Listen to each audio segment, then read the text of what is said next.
नमस्ते दोस्तों, मैं मोनिका आप सभी का JRF पर स्वागत करती हूँ। आई होप आप सभी बहुत अच्छे होंगे और अपने जीवन में बहुत अच्छा कर रहे होंगे। तो अब हमारे एग्जाम में रह गए हैं 22 डेज लेफ्ट। हर दिन धड़कनें तेज हो रही है, लेकिन कोई बात नहीं, मैं हूं ना।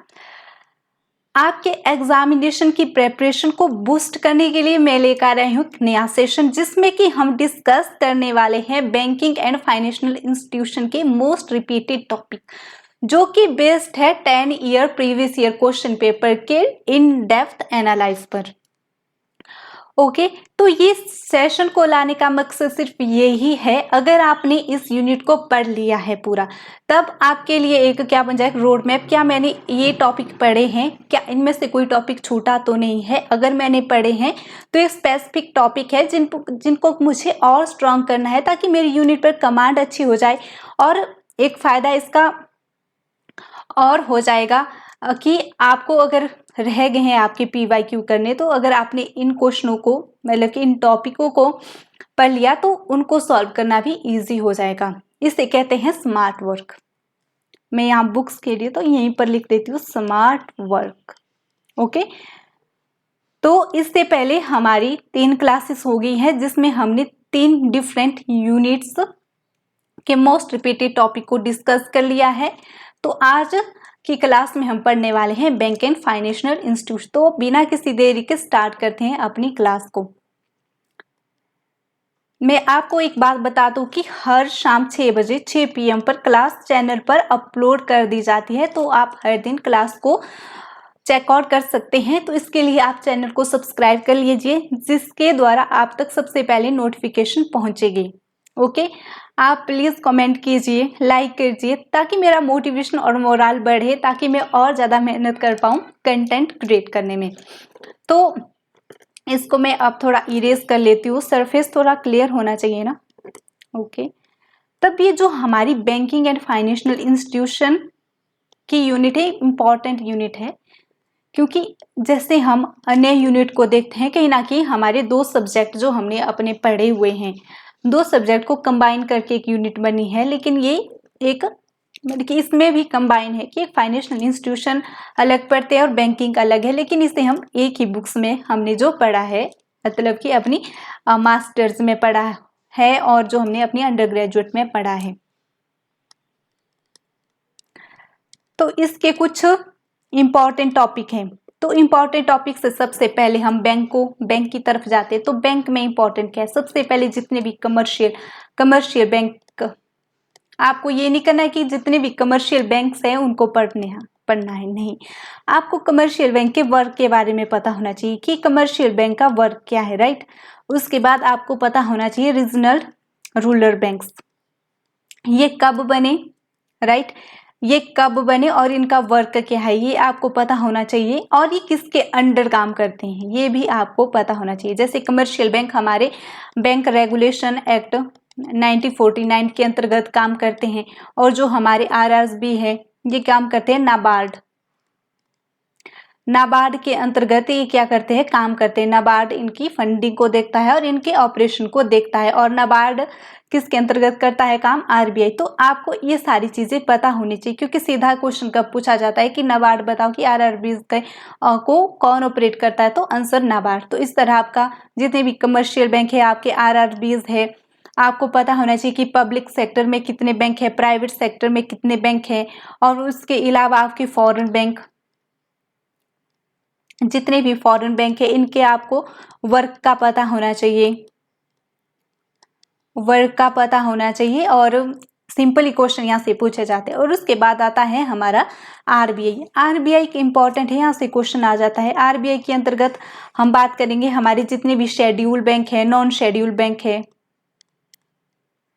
शेड्यूल बैंक, किनको शेड्यूल बैंक कहते हैं और कौन से बैंक नॉन शेड्यूल होते हैं, तो इन सारी चीजों के बारे में आपको पता होना चाहिए। जैसे कि शेड्यूल बैंक की प्रॉपर्टीज क्या है, हम बताएं कि फीचर क्या है, इनका क्या काम है, इनके वर्क क्या है, ये आपको पता होने चाहिए। मेन यही चीजें हैं। और जो नॉन शेड्यूल बैंक है इनके भी आपको फीचर पता होने चाहिए और इनके वर्क के बारे में पता होना चाहिए। क्योंकि आपसे क्वेश्चन पूछा जाएगा तो फीचर और वर्क से रिलेटेड ही क्वेश्चन होगा। और आरबीआई के भी आपको पूरी की पूरी फीचर पता होनी चाहिए और इसके वर्क के बारे में पता होना चाहिए कि ये क्या क्या काम करती है। जब भी कोई भी बैंक आता है तो इसमें सिर्फ दो चीजें आती है, एक आपको आरबीआई का आपको पता होना चाहिए कि आरबीआई एक्ट क्या है और कब ये बना हुआ है। जैसे एक्ट हो गया 1934 और बना है ये 1935 में। तो ये तो चलो सबको पता ही है, लेकिन एक बार आपको क्रॉस चेक करना चाहिए। उसके बाद जैसे कि फीचर, मैक्सिमम आपसे आरबीआई की क्या कैरेक्टरिस्टिक्स ही पूछी जाती है और उसके वर्क के बारे में पूछा जाता है। वैसे ही आपके पास शेड्यूल बैंक की फीचर तो 2-3 ही फीचर है, नॉन शेड्यूल बैंक के, इनमें डिफरेंशिएट इनको करना जरूरी है कि इन दोनों में क्या अंतर है, ताकि क्वेश्चन जब आए तब आप इजिली आंसर को सिलेक्ट कर पाए। और इसके अलावा जो आरबीआई के मेजर है, जो इन्फ्लेशन को कंट्रोल करने के मेजर हम बात करते हैं उनके बारे में, जैसे क्वांटिटेटिव मेजर्स और हमारे क्वालिटेटिव मेजर, यहां से भी क्वेश्चन बनता है। ये इंपॉर्टेंट वन है। जैसे भी जितने भी हमारे क्वांटिटेटिव मेजर्स हो गए, जिसमें हमारा आ जाता है CRR, आपका जितने भी क्वांटिटी मेजर आपके 5 या 6 होंगे। जैसे repo rate, reverse repo rate हो गया आपका, उसके बाद आपका ओपन मार्केट ऑपरेशन हो गया, और क्या है, बैंक रेट हो गया। ये सारे क्या है आपके क्वांटिटेटिव मेजर, और उसके अलावा कुछ क्वालिटेटिव मेजर भी है, इनको भी आपको पढ़कर जाना है। तो आरबीआई के आप ये फीचर और वर्क देख लो, इसके अंतर्गत है शेड्यूल बैंक, और उसके अलावा उसके क्वांटिटेटिव मेजर को देखो। आरबीआई से क्वेश्चन इनके हेर फेर में ही आएगा, इससे अलावा क्वेश्चन आरबीआई से नहीं आने वाला। नेक्स्ट ये तो होगी हमारे बैंक, हमने पूरे कर लिए। पब्लिक, प्राइवेट, फॉरेन, आरआरबीज हो गए, कमर्शियल बैंक्स हो गए। और उसके बाद आपको जैसे कि हमारा जो नेशनलाइजेशन कब हुआ था बैंक का, ये आपको पता होना चाहिए कि हमारे कितने बैंक नेशनलाइजेशन हुए, नेशनलाइजेशन ऑफ बैंक।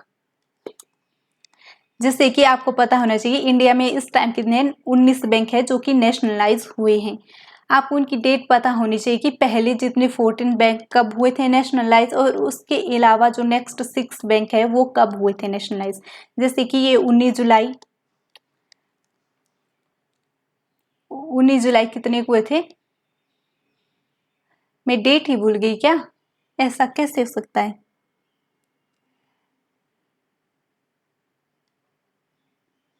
इस डेट को हुए थे, कब हुए थे आप बताओ करेक्ट करके। ये था 15 अप्रैल 1980 को। तो ये थे हमारे कितने 19 बैंक, और उसके बाद हमारे 15 बैंक। ये टोटल कितने हैं 20, लेकिन आपका न्यू बैंक ऑफ इंडिया और आपका पीएनबी इकट्ठा हो गए, इसलिए आज हमारे नेशनलाइज बैंक है 14।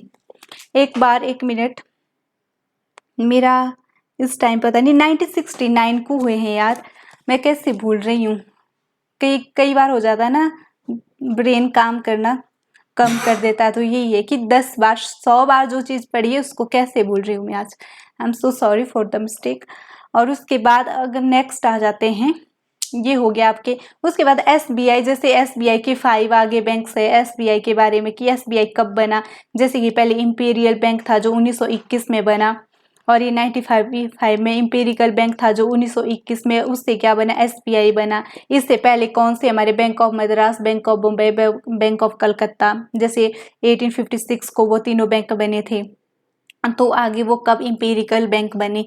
तो ये थोड़ी बहुत हिस्ट्री आपने जान लेनी है, बैंक की हिस्ट्री ये हो गई। और उसके बाद आपका जैसे कि एसबीआई के आगे जो सहायक बैंक है 5 बैंक है, उनको भी आपको पढ़कर जाना एक बार गो थ्रू। मे भी क्वेश्चन आए, वैसे रिसेंट ट्रेंड में यहाँ से क्वेश्चन नहीं आ रहा है। अगर मैं आपको रिसेंट ट्रेंड की बात बताऊं तो मैक्सिमम अब हम रिसेंट ट्रेंड पर जाते हैं। क्वेश्चन आ रहे हैं आपके पूरी इस यूनिट से। सबसे पहले बेसल नॉर्म, बेसल नॉर्म से फ्रिक्वेंटली क्वेश्चन पूछे जा रहे हैं। आपका जो बेसल नॉर्म है ये क्या है, आपके बैंक के सुपरविजन को अच्छा बनाने के लिए लाया गया था, और इसके 3 फेसेस है। आपने उन पूरे के पूरे 3 फेसेस को पढ़कर जाना है। आपसे किसी भी फेसेस से क्वेश्चन पूछा जा सकता है। एक ये हो गया इंपॉर्टेंट। एक आ रहा है आपका non performing asset, NPA. Non performing asset वो एसेट जैसे कि कोई कंपनी लोन आगे देती है और सामने वाला लोन को रिपे नहीं कर पाता है, ना वो इंटरेस्ट दे पा रहा है ना प्रिंसिपल, तो वो एक बैंक के लिए हो जाती है नॉन परफॉर्मिंग एसेट। तो क्या नॉन परफॉर्मिंग एसेट होती है? अगर हमें लॉस हो गया तो अब नॉन परफॉर्मिंग एसेट से हुए डिफिसिट को हम किन किन तरीकों से पूरा कर सकते हैं, तो आपको ये सारी चीजें यहाँ पर पढ़नी है। नॉन परफॉर्मिंग एसेट, तो ये दोनों बहुत इंपॉर्टेंट, यहाँ से क्वेश्चन फ्रीक्वेंटली पूछे जा रहे हैं। और इससे नेक्स्ट अगर हम बात करें, नेक्स्ट बात आती है आपकी, जैसे अगर फाइनेंशियल इंस्टीट्यूशन से की बात करें जिसमें आ जाता है हमारा IDBI, जितने भी आपके हैं, IDBI हो गया आपका, नाबार्ड हो गया, सिडबी हो गया। पहले जो अगर हम बात करें 2012 से 2019 तक, यहाँ से काफी क्वेश्चन आते थे, लेकिन अब कहीं ना कहीं जो मैंने 2023-2022 का पढ़ा तो वहां पर यहाँ से क्वेश्चन बहुत कम आए, मतलब कि 2023 में तो यहाँ से एक भी क्वेश्चन नहीं आया हुआ है, लेकिन आपको फिर भी इनको पढ़ कर जाना है, इम्पॉर्टेंट है। जैसे कि पहले IDBI से बहुत क्वेश्चन आते थे, सिडबी से काफी क्वेश्चन आते थे, उसके अलावा आपके एग्जिम यहाँ से क्वेश्चन आता था, आपके क्वेश्चन आ जाते थे जैसे IFCIC international finance corporation of India, यहाँ से क्वेश्चन आते थे। उसके अलावा अगर क्वेश्चन है तो यहीं से क्वेश्चन आते थे, जो मेन ये फाइनेंशियल इंस्टीट्यूशन थे यहीं से ज्यादा क्वेश्चन आपको देखने को मिलते हैं। उसके अलावा अगर हम बात करें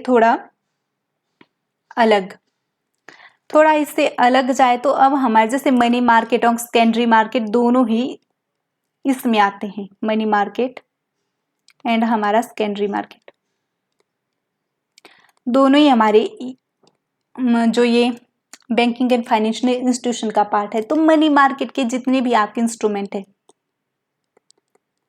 उनको आपको पढ़कर जाना है, यहाँ से क्वेश्चन आता ही आता है। जैसे आपका ट्रेजरी बिल हो गया, उसके अलावा आपका कमर्शियल बिल हो गया, कमर्शियल पेपर हो गया, या फिर सर्टिफिकेट ऑफ डिपॉजिट, आपका term treasury bill, term finance या फिर नोटिस बिल हो गया। तो यहाँ से क्वेश्चन आते हैं। तो जितने भी मनी मार्केट के इंस्ट्रूमेंट है जो कि एक फर्म हम कॉर्पोरेट या बैंक इसलिए इशू करते हैं ताकि शॉर्ट टर्म जो लिक्विडिटी की कमी है उसको पूरा किया जा सके।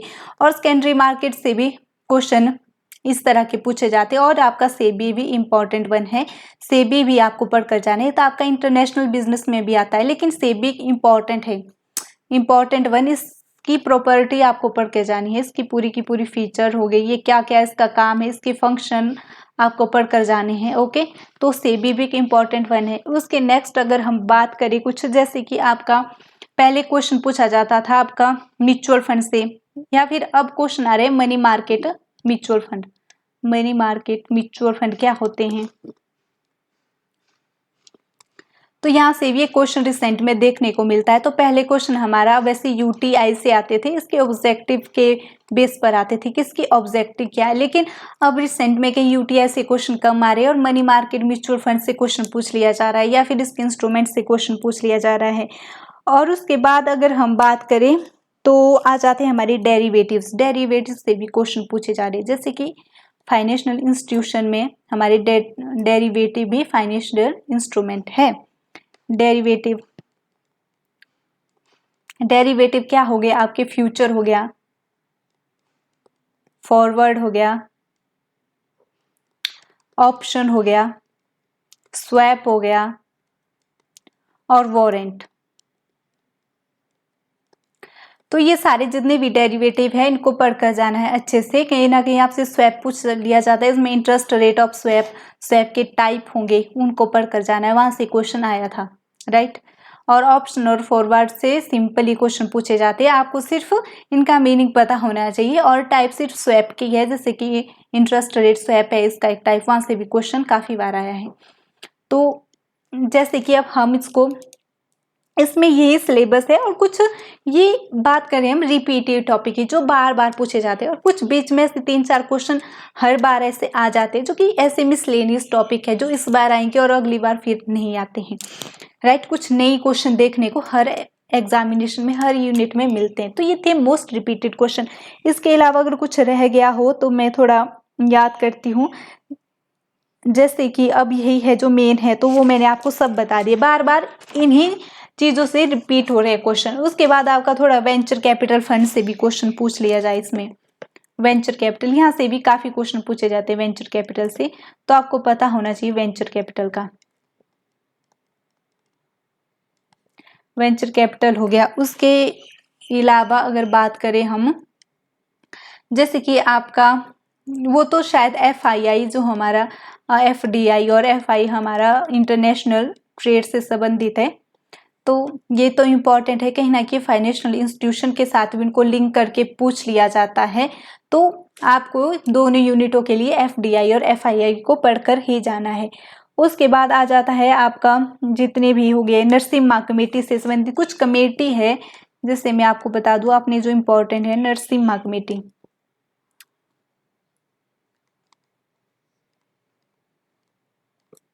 नरसिम्हन कमेटी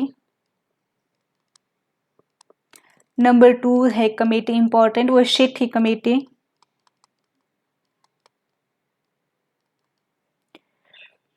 शेट्टी कमेटी के अलावा इंपॉर्टेंट है कमेटी है घोष कमेटी। और ये कमेटी ना बहुत सारी है। आप जब भी प्रीवियस ईयर क्वेश्चन अगर आपने एनालाइज किए हैं, इसमें आपको जितनी भी कमेटी मिल जाती है उनको आप एक जगह नोट डाउन कर लो और उनको एग्जाम में जाने से पहले आप क्या कर लो, क्रॉस चेक कर लो। कई बार ना क्वेश्चन ऐसे आ जाते हैं हमारे क्रॉस में आ जाते हैं, हमें उनका मिलान करना होता है आंसर के लिए। अगर हमें एक भी कमेटी का पता है तो चांस बन जाता है कि हम क्वेश्चन को सही करें, राइट। तो इसलिए जितनी भी कमेटी आपके प्रीवियस ईयर क्वेश्चन पेपर में आई है उनको एक बार पढ़कर आपको जाना चाहिए। उसके बाद यही है जो मैक्सिमम यहीं से क्वेश्चन बार बार देखने को मिलते हैं। और उसके बाद अगर हम बात करें, जैसे हमने स्टॉक सेकेंडरी मार्केट की बात की, तो उसमें आप प्राइमरी मार्केट आती है और एक सेकेंडरी मार्केट आती है। जैसे कि कैपिटल मार्केटिंग की बात की, तो इनको भी आपको पढ़कर जाना है कि IPO क्या होता है, इनिशियल पब्लिक ऑफर में क्या होता है, जैसे इससे संबंधित आपके, चलो नेक्स्ट में बताती हूँ। जो कैपिटल मार्केट है उसमें आ जाता है एक प्राइमरी मार्केट, एक आती है सेकेंडरी मार्केट।